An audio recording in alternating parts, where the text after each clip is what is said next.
At 4ZZZ, we acknowledge the traditional owners of the land on which we broadcast. We pay our respects to the elders past, present and emerging of the Turrbal and Jagera people. We acknowledge that their sovereignty over this land was never ceded. And we stand in solidarity with them.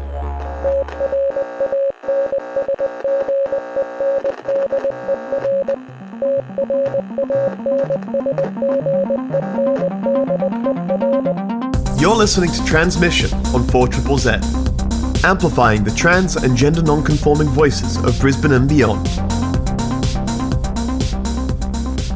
You're listening to 4ZZZ and welcome to Transmission this Tuesday morning. And I'm your host today, Sev. My pronouns are he and they. And we are going to go straight in today with trans news. I am joined in studio by Alexis, who has some amazing local breaking news. Hey, Alexis. Good morning. The Queensland Government has announced the date for the commencement of the changes to the Births, Deaths and Marriages Register Bill to allow members of the LGBTIQ community to be identified correctly on their birth certificates. Starting from June 24, transgender and non-binary people will be able to change their gender signifiers on their birth certificates without the need for gender-affirming surgery. The bill will also provide pathways for people under the age of 16 to change their gender markers without needing consent of their parents, and will better recognise LGBTIQ families for allowing parents to pick their preferred parenting titles.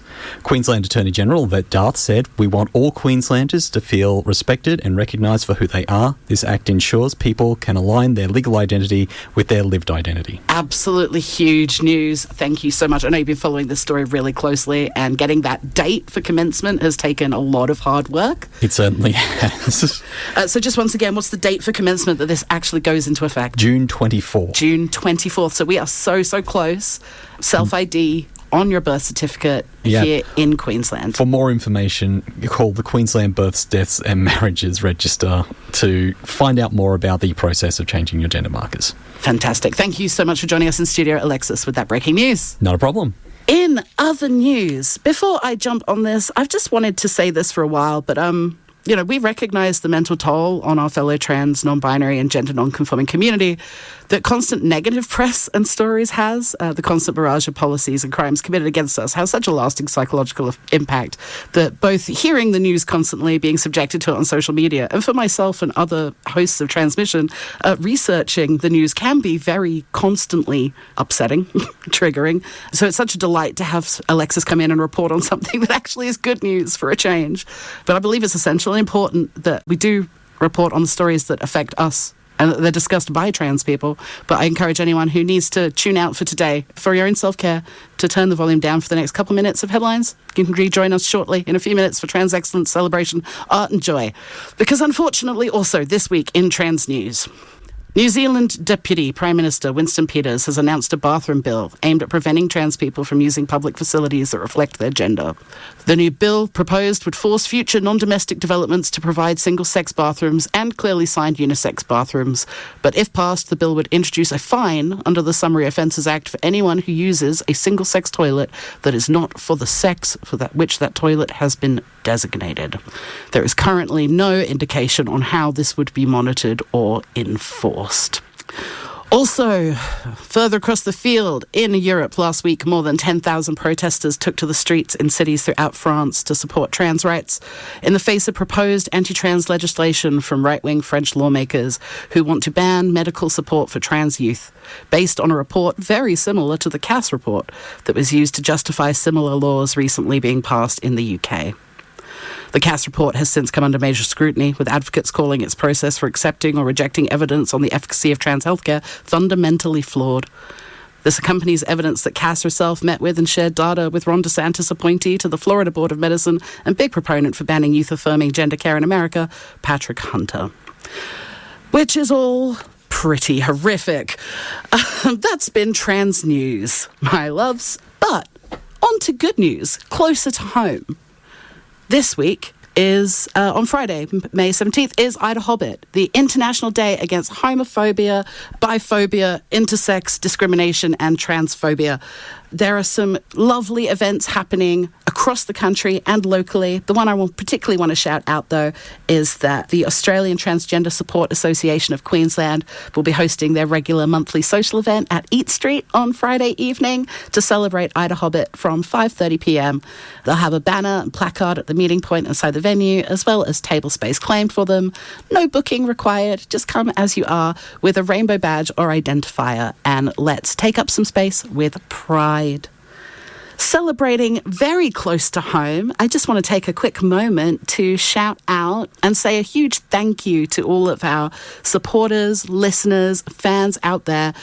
Transmission has been nominated for a Queen's Ball Award this year, which is very beautiful, for Community Support Group of the Year and for the work done uplifting and promoting the voices of our trans, non-binary and gender non-conforming community.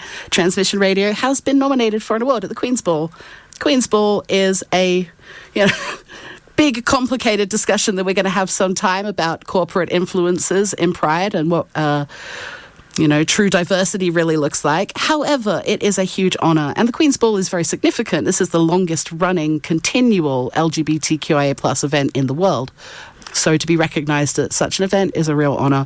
We've also had nominations for Queer Radio here at 4ZZZ and a number of our volunteers and activists, including myself and Ez, the executive producer of Transmission. So a huge shout out to not only everyone who puts their time and love into making excellent queer radio and trans radio here at 4ZZZ, but for everybody who nominated us and all of those that tune in, support and listen. And of course, all of our incredible subscribers. We literally couldn't do it without you. Thank you so, so much. And if you want to join that warm, beautiful family of subscribers, you can at any time by heading over to 4ZZZ.org.au/support.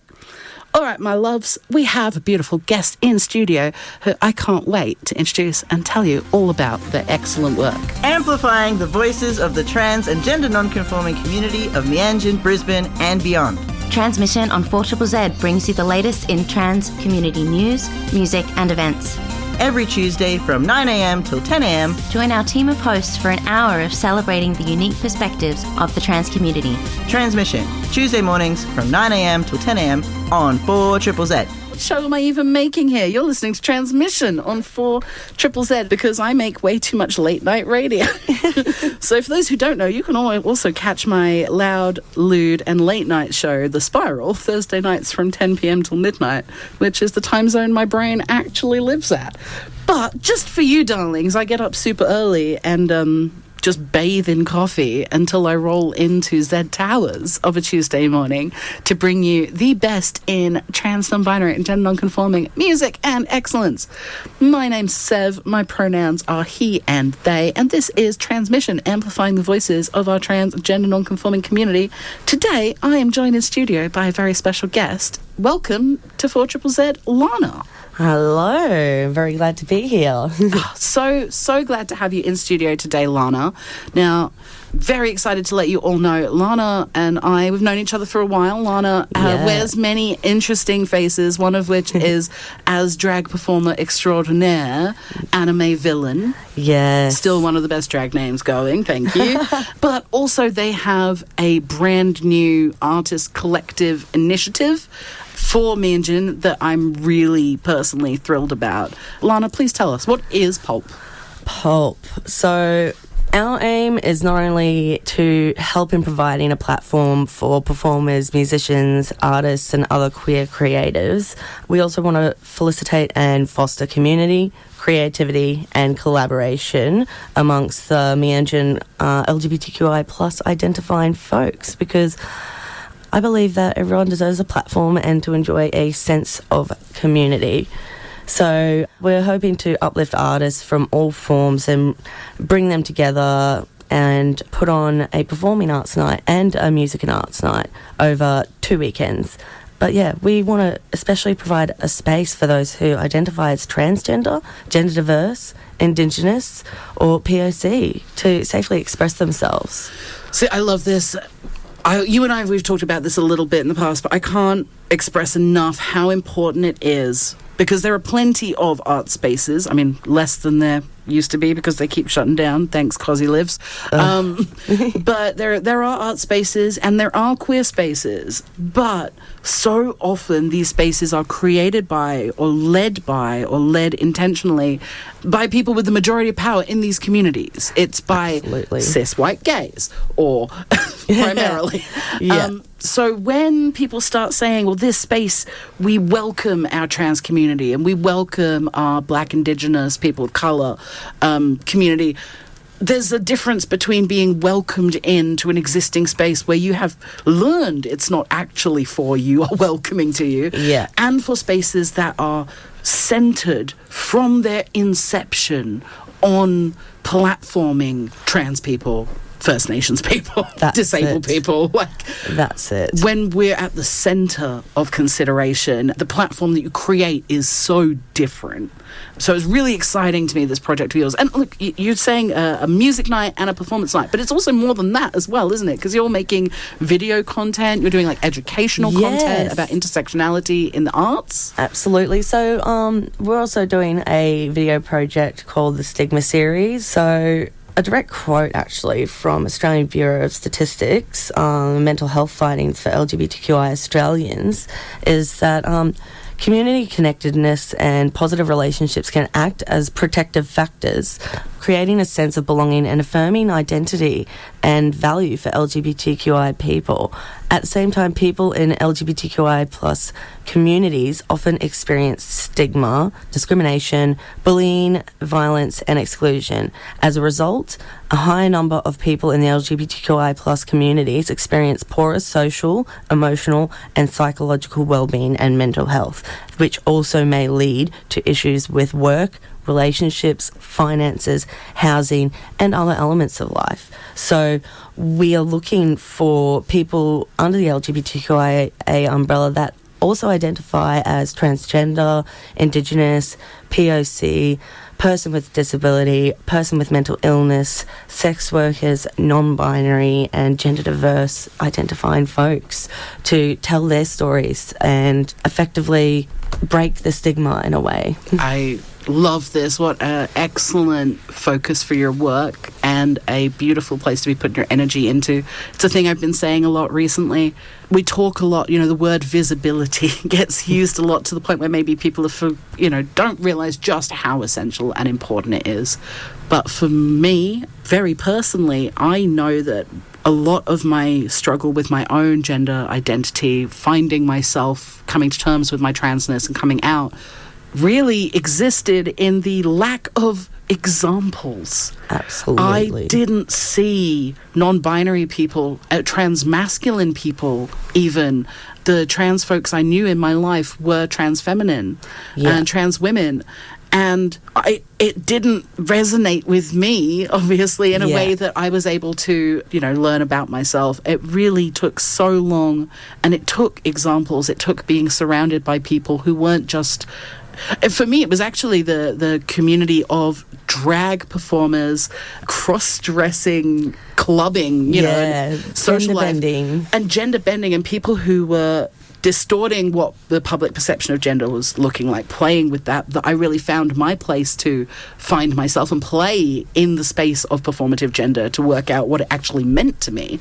But even that was years of exploration. But that is the gift that drag gave to me, was this freedom and space to play with gender, just to see what different things felt like, and in that space discovered, things feel wibbly and weird, I need to address this. Absolutely. I had the same experience with drag. I'm almost in my 4th year, and it really helped me with my identity and realising that I do love to dress up and feminise, but it's more of a character in drag. I'm not inherently feminine. I may present that way sometimes, but quite often I feel like an amalgamation of both or neither genders. And the more that people can partake in the spaces held by people like you and I, spend time around people who are non-binary and gender fluid and agender and transgender, and see that doesn't look any one way. In fact, I can look 3 different ways on 3 different days. And that's it. And that doesn't define your transness. Like, at the end of the day, it's about your self-identity. And sometimes, you know, sometimes we don't want to dress up and do things to look certain ways because, you know, we're all human beings. So much of presentation is performative anyway. Absolutely. I was speaking to my partner about this the other day, about the performative nature of corporate dressing. How that's its own set of secret language that if you don't get informed how long your cuffs are supposed to be and how you're supposed to present yourself, and, you know, people have all of these secret messages about what they expect from you, and if you don't fulfill it, you might not achieve all the things that you set out to, but you still need somebody to tell you what that secret language is of presentation. Absolutely. And we've all grown up in a society that believes gender looks like certain ways. Yes, blue for boys, pink for girls, the whole, you know, which in itself colours. is a wonderful little fact that the whole blue for boys, pink for girls thing is less than 200 years old. And not only that, but pink used to be what was considered boys' colour because it was red and white. So it was a softer version of red. A and muted red version of red. That's it, a muted version of red, which is a powerful, aggressive colour. War colour. And blue, the colour of the Virgin Mary, of meekness. Yes. Of soothing, watery emotions. Yes. Yeah, fascinating. My other favourite fact that I wanted to share, because it ended on Sunday, but we've just come out of the very first Transgender History Week, which is a new addition to our calendar of observations. But Trans History Week's been absolutely excellent because it has just been a fact bonanza. And I think it's really important because a lot of people, particularly those who like to legislate against us, are acting as though trans experience is new and that this is a new thing and fad, and not at all that is just, you know, white colonial brainwashing. Trans History Week helps us celebrate our long history. Trans folks have always been here. And one of my favourite facts to come out of Trans History Week is about Dr. James Barry. Dr. James Barry was a trailblazing doctor in the 1800s from Edinburgh. And he was the first European to perform a successful caesarean section where both mother and child survived. Ooh. James Barry, it was unfortunately and against his wishes and will, revealed after his death, had been living his entire life in the closet secretly as a trans man. Oh, wow. Yeah, so and it's very important to identify people like that in history because they are people that we can inherently look up to and have a sense of pride in ourselves, you know, looking at the history of trans people. But it's also very sad, you know, when a lot of people were closeted and unable to truly, you know... I mean, what's really tragic is that the only reason we know that Dr. James Barry was a trans man is that his wishes upon his death were not respected. He asked his doctor to, on his death, be buried in his clothes and wrapped in his own bed sheets so that no one in his life would undress him and treat his body to lay him in state. And his wishes were disrespected and then reported on as though it was a major scandal at the time. This man helped change European medicine forever, helped change the lives of European women and children forever. Yeah. And yeah, it was a scandal in his lifetime, in his death, which is an absolute tragedy. And this is so important that we honour and acknowledge our trans history and those that came before us, but also that we move forward in the spaces that we create, truly celebrating trans experience right from the outset. Now, Lana, I have so much more I want to talk to you about Pulp. I also want to, very briefly, before we get to the end of our show today, share something with you and our listeners everywhere, and that is that I am personally celebrating today, as today is my 1-year anniversary of receiving hormone replacement therapy and taking testosterone. Yes. If I had more hours in the day, I had planned to go back and find a year ago episode of Transmission so you could hear my sweet squeaky voice. Hi, welcome to Transmission. My name is Sev. I use he, they pronouns. But yeah, I've been on T for a year, and it has been the most eye-opening and life-changing of journeys. And if I do nothing else with this platform today other than share Lana's excellent project for celebrating trans excellence in our artistic community, I also want to take a little moment to celebrate the importance of that medical intervention journey for the people for whom it's right, considering we do a lot of reporting on news, and a lot of that news these days is about restricting access to trans healthcare, particularly for young people. I do not claim to be an expert in the trans experience. I do not claim to be an expert in trans medicine. I can only tell you what I am an expert in, and that is my own life and experience. And as somebody with complex lacework of health conditions and mental illness, neurodivergence, all I can really tell you is that I was so unsure if it was definitely the right choice. I lived in doubt for so many years and worry, because I have trauma and lack of self-confidence when it comes to making the correct decisions for myself, that even when I believed and thought that I knew, I still waited for years and years and years, which a lot of people would tell you is the right thing to do. Wait and be sure. Except I'm going to be really real with you now. I spent from pre-teen existence to literally a year ago constantly battling the most crippling depression and suicidal ideation and self-hatred. Constantly. It was a constant uphill battle just to want to survive. And the thing that I was not prepared for with hormonal therapy is that I almost immediately knew I had made the right decision. I immediately knew, oh, this is exactly what I and my body has needed this entire time. And within months, my mental health improved drastically. Within a couple more months, my physical health actually started to improve a little bit as well. And beyond that, my desire to care for myself raised so much, because for the first time in my entire life, I learned what it was like to not feel like I was constantly suicidal. Like, that's the gift this gave me. And the fact that it took until my mid-30s, there is a huge part of my process this last year that has just been mourning the life that I didn't get to live for the 20 years prior to taking this medicine that is truly life-saving. Yeah, and having that identity just absolutely, affirmed. And to start feeling the physical changes that affirm it, to start looking in the mirror and seeing the person I didn't realize I could be, but wow, I love being that guy. Yeah. That is what trans medicine is at its base. It's one thing when you look at figures and numbers and fear-mongering and the press. I want you to hear a real person's testimony. My life is better and worth living because I have access to hormone replacement therapy as a trans person. Please take that to the bank and use it whenever you have to share your opinion about trans medicine. And when it comes to the time to vote, please support people who are going to support me and other trans folks in continuing to affirm our gender and our journey. We're going to be back after I go blow my nose because I got a bit emotional. But thank you all for listening, and thank you for spending a year on transmission with me. It's been so powerful to get to share it with you all. Thank you. You're listening to Transmission on 4ZZZ. Open Doors Youth Service is a South East Queensland support service for lesbian, gay, bisexual, transgender and or intersex youth aged 12 to 24 and their families.